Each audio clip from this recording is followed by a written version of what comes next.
Bonjour ou bonsoir, selon l'heure à laquelle vous nous regardez. Je suis votre chroniqueuse audio et animatrice de podcast pour l'ODJ Média, et je suis ici pour vous lire fidèlement la chronique de Mohamed Aït Belhassan, intitulée Si j'étais Madame Segrouchny, j'aurais poussé le gouvernement à déclarer l'état d'urgence numérique. Une réflexion percutante sur la nécessité d'une réaction à la hauteur face aux cybermenaces qui planent sur notre pays.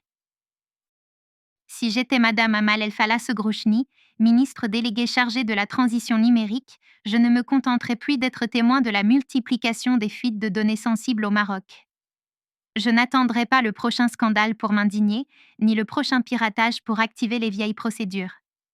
J'aurais sollicité l'autorisation du chef de gouvernement pour déclencher une réunion urgente avec les ministres concernés, les directions techniques et les représentants de la société civile numérique, afin de proposer la mise en place d'un état d'alerte numérique proportionné à la gravité des menaces. L'auteur affirme que cette menace est bien plus qu'un simple problème technique. C'est une hémorragie nationale. Car ce n'est plus un simple problème de cybersécurité. C'est une hémorragie nationale. Depuis quelques mois, nos institutions les plus névralgiques, la CNSS, l'ANCFC, la conservation foncière, la justice, se retrouvent régulièrement exposées à des attaques qui, de l'extérieur, prennent des allures de coups de semonce géopolitiques. Et de l'intérieur, traduisent un effondrement silencieux de nos dispositifs de prévention, de nos mécanismes de coordination et de notre culture de la donnée. L'auteur ajoute qu'il faut arrêter d'utiliser un vocabulaire aseptisé. Il faut parler vrai. J'aurais exigé que soit mise en place immédiatement une cellule interministérielle de crise, capable d'agir en temps réel, en concertation directe avec la DGSSI, la gendarmerie numérique, les régulateurs et les opérateurs télécoms. Une cellule capable d'anticiper, de réagir, de communiquer et surtout de protéger.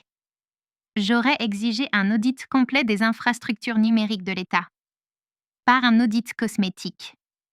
Un audit indépendant, mené par des experts marocains et internationaux, capables de pointer ce que beaucoup n'osent dire, la vétusté des systèmes, le manque de redondance, l'absence de protocole en cas d'exfiltration, et cette culture du secret qui finit par devenir une culture du déni. L'auteur pense qu'on ne peut plus tolérer cette insécurité structurelle. J'aurais proposé que l'on suspende temporairement les échanges de données interinstitutionnelles non chiffrées. Que l'on interdise les connexions aux réseaux sensibles depuis des terminaux personnels. Que l'on impose aux administrations une cartographie claire de leur système d'information, des droits d'accès et des vulnérabilités connues. J'aurais défendu une refonte immédiate des pratiques RH. Comment tolérer encore que les plus hautes administrations ne disposent pas de Chief Information Security Officer, CISO, en bonne et due forme? Comment expliquer que les budgets de cybersécurité soient fragmentés, mal dépensés ou inexistants? L'auteur insiste sur l'importance de recruter, former et protéger. Je me serais rendu moi-même sur le terrain, dans les locaux de la CNSS, de l'ANCFC, du ministère de la Justice, pour rencontrer les équipes IT et les interroger. Combien êtes-vous? Combien gagnez-vous? Depuis quand n'avez-vous pas été formé? Et qu'avez-vous demandé qu'on vous a refusé? J'aurais défendu publiquement le principe de transparence encadrée. Quand une attaque survient, l'administration ne peut plus rester murée dans le silence, laissant les citoyens, les entreprises et les journalistes s'abreuver aux rumeurs WhatsApp. Il faut une parole officielle, continue, documentée. Il faut expliquer, contextualiser et alerter. L'auteur affirme que ce qui se joue, c'est la confiance. Car ce qui se joue, ce n'est pas une ligne de code ici ou un fichier PDF là. C'est la confiance. La confiance des citoyens envers l'État. La confiance des investisseurs envers nos capacités de protection des actifs. La confiance des pays partenaires envers nos capacités de résilience. Si j'étais Madame Segrouchny, j'aurais dit que cette guerre numérique larvée, que certains veulent réduire à une querelle algéro-marocaine, est en réalité bien plus large.